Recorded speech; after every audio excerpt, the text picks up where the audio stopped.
नमस्कार दोस्तों, मैं आपका दोस्त चंदन सिंह फिर से हाजिर एक बार नई वीडियो के साथ आपके अपने फेवरेट चैनल CS टेक्निकल पे।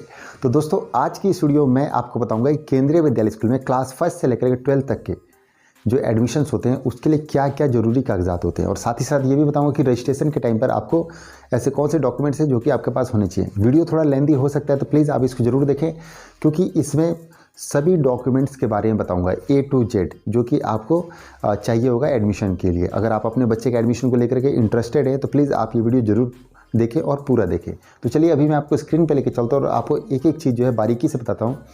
कौन सा डॉक्यूमेंट्स कितना साल पुराना हो सकता है, कितना चल सकता है, कितना पुराना वैलिड होगा, ये सारी बातें आपको वीडियो में बताता हूँ। तो चलिए स्क्रीन पे चलते हैं। ओके, तो दोस्तों देखिए, ये है केंद्रीय विद्यालय नंबर 3 भुवनेश्वर का डॉक्यूमेंट्स जो कि रिक्वायर्ड होते हैं क्लास 1 में एडमिशन के लिए, और अदर क्लासेस के लिए भी एज इट इज़ ही है। तो मैं अभी आपको सब कुछ बताऊंगा। ये है जो लास्ट सेशन जो हुआ था 2022-23, उसके लिए KVS भुवनेश्वर ने अपने ऑफिशियल वेबसाइट पे ये डॉक्यूमेंट जारी किए थे, कि मतलब ये नोटिफिकेशन जारी किया था और बताया था कि ये डॉक्यूमेंट्स चाहिए बच्चे के एडमिशन के लिए। तो देखिए, यहाँ पर सबसे जो पहले नंबर पर लिखा हुआ है कि filled in application form for admission, page number 1 and 2 be printed both side of a single paper. The format may be downloaded from the विद्यालय वेबसाइट। देखिए, जो बच्चे के एडमिशन के लिए, मान लीजिए आपके बच्चे के एडमिशन लिस्ट में नाम आ गया, तब आपको एक एप्लीकेशन फॉर्म भरना होता है।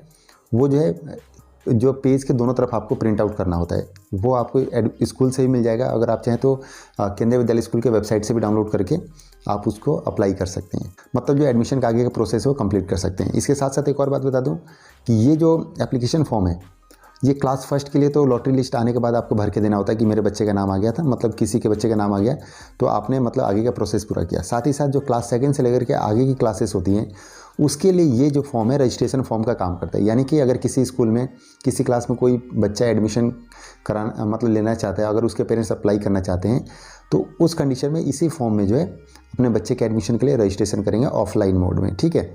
उसका जो सेकेंड नंबर पर है, fill in the form for entry in UBI portal, format is available in विद्यालय website for download and use. ये जो फॉर्मेट है UBI पोर्टल के लिए, देखिए ये तब पड़ता है जब आपके बच्चे का लॉटरी लिस्ट में नाम आ जाएगा, डॉक्यूमेंट्स के लिए डॉक्यूमेंट सारे वेरीफाई करवा देंगे, तब आपको ये UBI पोर्टल के लिए आपको फॉर्म भरना होता है। ठीक है। UBI का फुल फॉर्म है यूनियन बैंक ऑफ इंडिया। जैसे कि फ़ी के लिए यूज़ किया जाता है, तो तब आपको ये स्कूल में भरना होता है, और इसको भरने के बाद ही बच्चे का एक जो है ID जनरेट किया जाता है KVS के द्वारा, यानी केंद्रीय विद्यालय संगठन के द्वारा जो एक ऑनलाइन ID जनरेट किया जाता है। वो सभी केंद्रीय विद्यालय में जितने भी स्टूडेंट्स हैं उनके लिए एक यूनिक ID जनरेट किया जाता है। ठीक है। उसके बाद तीसरे नंबर पे hard copy print out of the online application form, paste the colour passport size photo of the child on it. ठीक है। तो ये जो हार्ड कॉपी होगी, ये होगा जो आप केंद्रीय विद्यालय संगठन के ऑनलाइन पोर्टल पर जो आप रजिस्ट्रेशन करेंगे, और जब आपके बच्चे का लॉटरी लिस्ट में नाम आ जाएगा, तब आपने दोबारा से लॉगिन करके उसका प्रिंट आउट निकालना है। ठीक है। प्रिंट आउट निकालने के बाद उस एडमिशन फॉर्म का आपने उसके ऊपर अपने बच्चे का कलर पासपोर्ट साइज फ़ोटो जो है उस पर पेस्ट करना है, और तब वो आपको स्कूल में जमा करना है। ये कंपलसरी है। ध्यान रहे कि अगर आपने लॉगिन ID मिस कर दी, या जो आपका एडमिशन सबमिशन कोड है वो अगर मिस कर दिया, तो आप दोबारा लॉगिन नहीं कर पाएंगे, और अगर लॉगिन नहीं कर पाएंगे तो आप इस फॉर्म को डाउनलोड नहीं कर पाएंगे, और अगर डाउनलोड नहीं कर पाएंगे तो आप स्कूल में नहीं दे पाएंगे। इस कंडीशन में स्कूल में आपको एडमिशन नहीं मिलेगा आपके बच्चे को, ध्यान रखें। तो इसलिए केयरफुली आप जो है एडमिशन सबमिशन कोड जो आपको मिलेगा रजिस्ट्रेशन का टाइम पे, उसको संभाल के रखना है। उसके बाद जो अगला है, birth certificate issue by the competent authorities showing date of birth, keep the original verification and attach a photocopy. अगला जो है, जैसा कि आपको पता होगा कि रजिस्ट्रेशन के टाइम पे आपको बच्चे के बर्थ सर्टिफिकेट जरूरी होगा, तो वो जो आपका बर्थ सर्टिफिकेट होगा किसी कॉम्पिटेंट अथॉरिटी के द्वारा बना होना चाहिए, साथ ही साथ उसमें डेट ऑफ बर्थ होना चाहिए। ठीक है। ये आपको फ़ोटो कॉपी जो है उस फाइल के साथ लगाना होगा, और साथ ही साथ ओरिजिनल आपको वेरिफिकेशन के लिए स्कूल में लेकर के जाना होगा। ठीक है। उसके बाद जो अगला है, प्रूफ ऑफ रेजिडेंस। बहुत सारे पेरेंट्स के मेरे पास सवाल रहते हैं कि सर एड्रेस प्रूफ के लिए हम क्या डॉक्यूमेंट दें। तो देखिए, ये अगर आप ये वीडियो देखते हैं तो आपके कॉन्सेप्ट जो है पूरा क्लियर हो जाएगा। देखिए, मैं आपको बता देता हूँ यहाँ पर।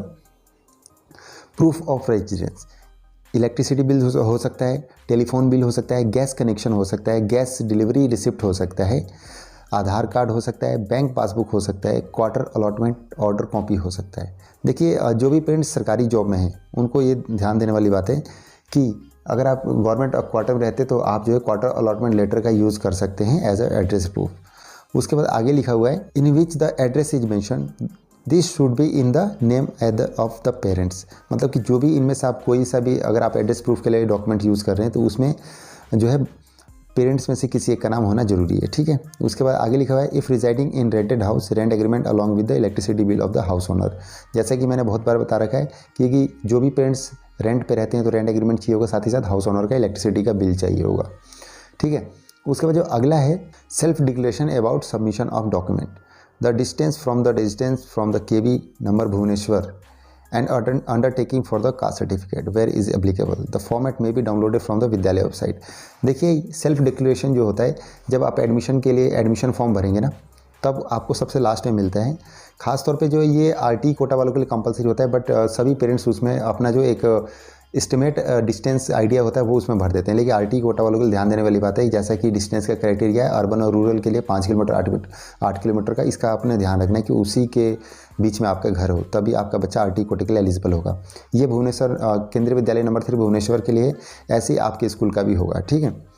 उसके बाद जो अगला है certificate of the proof of the blood group, ठीक है। तो ये आपके बच्चे का जो ब्लड ग्रुप होगा उसका सर्टिफिकेट चाहिए होगा। ये ऐसा नहीं किसी पर्ची पे लिखा हुआ चल जाएगा, ऐसा नहीं होगा, किसी पैथोलॉजी लैब के द्वारा बना हुआ होना चाहिए। ईजिली बन जाता है तो आप बनवा सकते हैं, ठीक है। ये कई स्कूलों में नहीं भी मांगा जाता है, बट आप बनवा के रख लें, क्या पता जिस स्कूल में आप एडमिशन को अप्लाई करें वहाँ पे मांग ले, तो अगर आपके पास पहले से बना हुआ होगा तो आपको आसानी होगी अपने बच्चे के एडमिशन को लेकर के।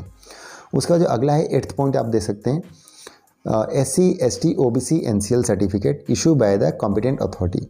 Certificate in the name of the parents may be accepted initially if it is in the name of the parents and undertaking should be submitted to submit the certificate in the name of the child within 3 months from the date of the admission। देखिए जो भी parents अपने बच्चे के admission के लिए SC ST OBC NCL कोटे से अप्लाई कर रहे हैं तो सबसे पहली खास बात कि अगर बच्चे कास्ट सर्टिफिकेट है तो बहुत अच्छी बात है, तब तो कोई दिक्कत नहीं है।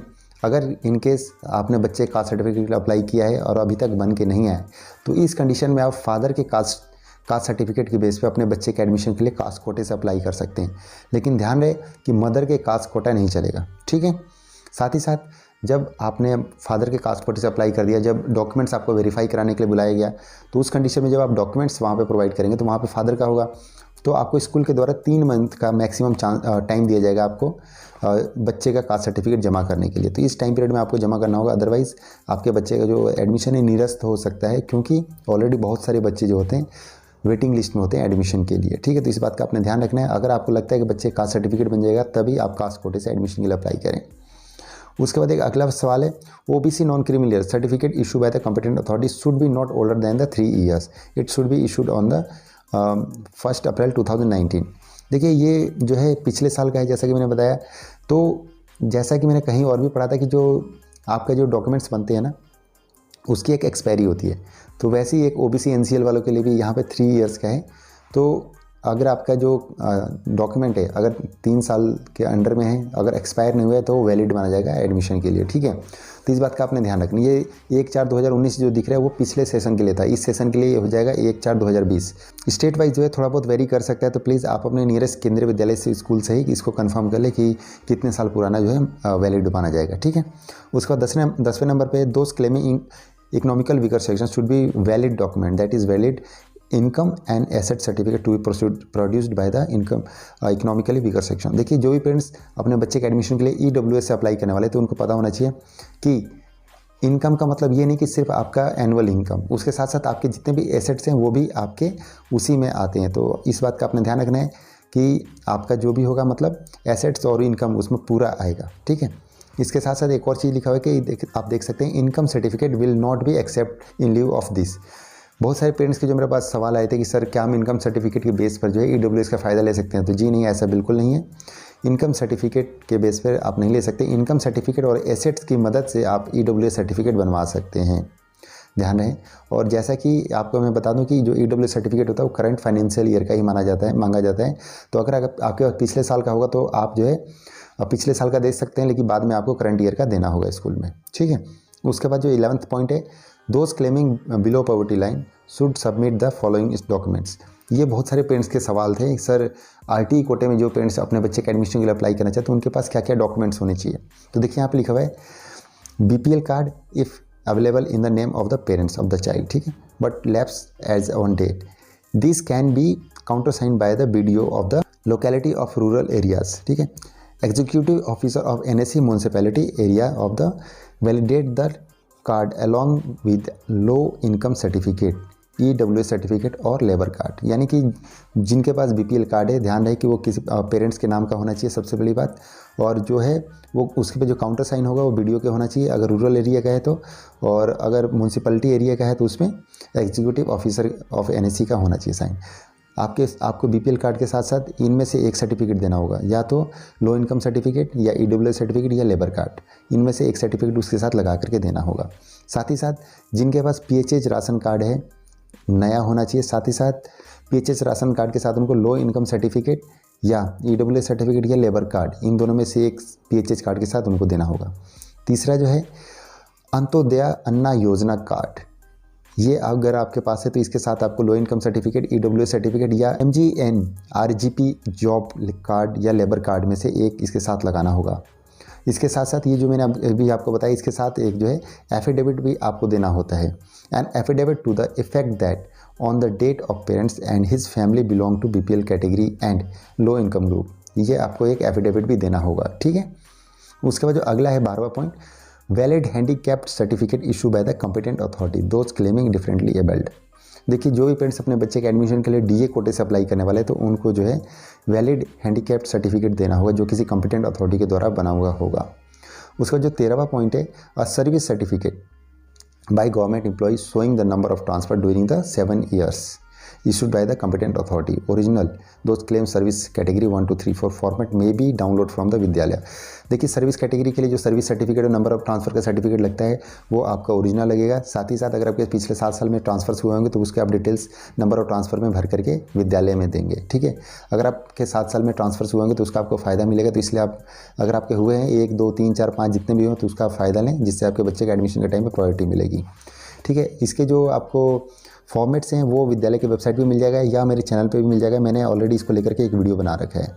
उसके बाद जो अगला है 14वां पॉइंट है, ये कंपलसरी नहीं है। देखिए ऑलरेडी इसको लेकर के जो सर्विस कैटेगरी वाले उनके लिए ऑलरेडी मैंने बता दिया क्या क्या चाहिए होगा, तो 14वां पॉइंट सबके लिए कंपलसरी नहीं है, आप चाहें तो पढ़ सकते हैं। उसके बाद 15वां है कि for government employees ID card issue by the employees last month pay slip. देखिए ये भी ज़रूरी नहीं है जो गवर्नमेंट एम्प्लॉयज़ हैं, क्योंकि गवर्नमेंट के द्वारा सख्त मनाही है कि कोई भी गवर्नमेंट एम्प्लॉय अपने आई कार्ड की कॉपी नहीं देगा, जहाँ तक मुझे पता है, और लास्ट मंथ के पे स्लिप। तो ये देखिए ये सबके लिए कंपलसरी नहीं, तो आपको देने की जरूरत नहीं है। अगर स्कूल के द्वारा मांगा जाएगा तब आप दे सकते हैं, ठीक है। लेकिन आई कार्ड के लिए जहाँ तक है गवर्नमेंट के द्वारा मना है तो आप खुद भी मना कर सकते हैं। उसके बाद जो अगला है 16वां point, for ex serviceman bonafide certificate and transfer details counter sign by the Zila Rajya Sabha Sainik board और any competent authority, copy of discharge book और PPO।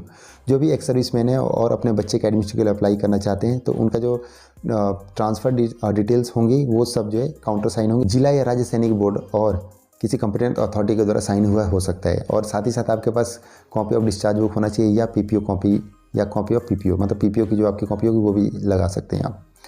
उसके बाद कॉपी ऑफ ट्रांसफ़र ऑर्डर, देखिए ये जो है ट्रांसफरेबल जॉब वाले पेरेंट्स के लिए, मान लीजिए एग्जांपल के लिए किसी पेरेंट्स का आज जो है पोस्टिंग निकल गई है, लेकिन उसको 3-4 महीने बाद जो है वहाँ पे ज्वाइन करना है, तो इस कंडीशन में जो उनका ट्रांसफ़र का जो उनके रिकॉर्ड ऑफिस से निकलता है तो उसका जो लेटर होगा ना वो एज आप स्कूल में ले जाकर प्रोवाइड कर सकते हैं कि भाई मेरा मतलब ये पोस्टिंग निकल गई है बट मैं 2-3 महीने बाद ज्वाइन करूँगा, तो मेरे बच्चे के एडमिशन के लिए आप एज एड्रेस प्रूफ आप यूज़ कर सकते हैं। जहाँ पे मतलब पोस्टिंग आई होगी वहाँ का आप एड्रेस लगा सकते हैं और साथ ही साथ ये ट्रांसफ़र की कॉपी दिखा सकते हैं, जिससे आपको मतलब फ़ायदा मिलेगा, ठीक है। उसके बाद 18वां पॉइंट है, for single girl child an affidavit original from the notary in the prescribe format available in the विद्यालय वेबसाइट। जो सिंगल गर्ल चाइल्ड के लिए जो भी अपने बच्चे के एडमिशन के लिए अप्लाई कर रहे हैं उनके पास SGC कोटे से अप्लाई कर रहे हैं तो उनके पास SGC का एफिडेविट चाहिए होगा। ये फर्स्ट क्लास मजिस्ट्रेट के द्वारा बनेगा और 100 रुपीज़ के स्टैम्प पेपर पे बनेगा। उसके बाद 19 नंबर पे आता है आधार कार्ड। देखिए आधार कार्ड की बात करूं तो बच्चे का आधार कार्ड जो मैंडेटरी है, साथ ही साथ फादर और मदर इनमें से एक का चाहिए होगा। लेकिन ध्यान देने वाली बात यह है कि जो भी पेरेंट्स सर्विस कैटेगरी से अपने बच्चे के एडमिशन के लिए अप्लाई कर रहे हैं, मान लीजिए किसी बच्चे के पिता गवर्नमेंट जॉब में है और सर्विस कैटेगरी से अप्लाई कर रहे हैं, तो इस कंडीशन में बच्चे का आधार कार्ड प्लस पिता का चाहिए होगा, माता का नहीं चलेगा। जो ओपन कैटेगरी वाले यानी कैटेगरी 5 और 6 में जो आएंगे वो इस कंडीशन में जो है मदर फादर किसी का भी दे सकते हैं, क्योंकि वो सर्विस कैटेगरी का फ़ायदा नहीं ले रहे हैं। उसके बाद जो अगला एक नोट लिखा हुआ है कि any other documents are required by the competent authority और admission committee as per the demand for situation of the situation. देखिए इसके अलावा लिखा हुआ है कि अगर और कुछ डॉक्यूमेंट्स की ज़रूरत होगी तो स्कूल के द्वारा आपको बता दिया जाएगा कि ये डॉक्यूमेंट चाहिए होगा, आपको लेके आना होगा, ठीक है। उसके बाद यहाँ पे लिखा हुआ है कि the document from serial number 1 to 6 is compulsory and serial number 7 to 18 for the all cases were applicable. Different formats are available in school website under the admission formats in the PDF may be downloaded for use. ठीक है दोस्तों, ये मैं आपको ऐसे भी दिखा देता हूँ, एक बार रोटेट करके। आप चाहें तो इसको स्क्रीनशॉट ले सकते हैं जिससे कि आपको फ़ायदा मिलेगा, ठीक है। तो आप इसको चाहें तो स्क्रीनशॉट ले सकते हैं। बाकी इसके नीचे जो है सारे डॉक्यूमेंट्स के फॉर्मेट्स हैं, आप चाहें तो देख सकते हैं। ये आपको केंद्रीय विद्यालय भुवनेश्वर नंबर 3 पे आपको मिल जाएंगे सारे, ये लास्ट ईयर का है। तो ये सारे फॉर्मेट्स भी हैं यहाँ पे, आप चाहें तो इसको देख सकते हैं। ऑलरेडी मैंने फॉर्मेट्स को लेकर के वीडियो बना रखे हैं कि कौन सा फॉर्मेट कैसा होना चाहिए। जैसे सिंगल गर्ल चाइल्ड का है, उसके बाद जो है सर्विस सर्टिफिकेट है और नंबर ऑफ ट्रांसफ़र का सर्टिफिकेट है। ये सब के लिए फॉर्मेट भी इस पर अवेलेबल है साथ ही साथ में, ठीक है। ओके तो दोस्तों मैं उम्मीद करता हूँ कि जितनी बातें आज की इस वीडियो में मैंने बताई हैं सब समझ में आ गई होंगी। एक बार मैं दोबारा से रिपीट कर देता हूँ कि अगर अभी तक आपने मेरे चैनल को सब्सक्राइब नहीं किया तो प्लीज़ सब्सक्राइब कर लें, क्योंकि मेरे चैनल के माध्यम से आपको सारे अपडेट्स मिलेंगे केंद्रीय विद्यालय स्कूल में एडमिशन से रिलेटेड, और साथ ही साथ जो है जो भी नया अपडेट आएगा वो आपको मिलेगा। और मेरे चैनल पे जो है अनेकों प्रकार के आपको वीडियोस मिलेंगे केंद्रीय विद्यालय स्कूल में एडमिशन से रिलेटेड, क्योंकि मैं हर टॉपिक के ऊपर वीडियोस बना करके आप लोगों के साथ शेयर करता हूं।